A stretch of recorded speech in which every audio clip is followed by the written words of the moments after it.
to my good people, my groupies, my friends, my everything. Haha, the testimony is out.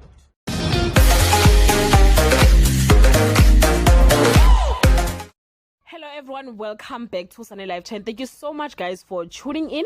To all my subscribers, thank you so much guys for amazing support. And if you are new, you're welcome. Please don't hesitate to press the subscribe button and the notification bell so that you don't miss anything that I'm going to upload next on this channel.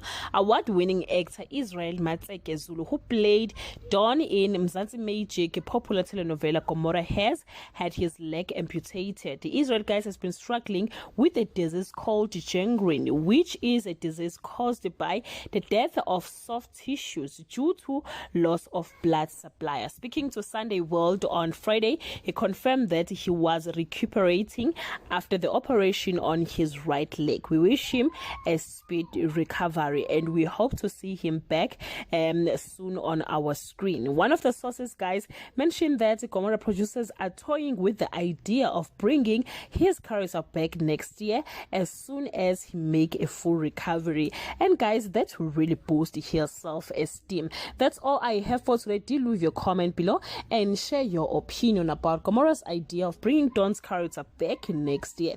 Thank you so much guys for watching this video. See you on my next upload. Bye.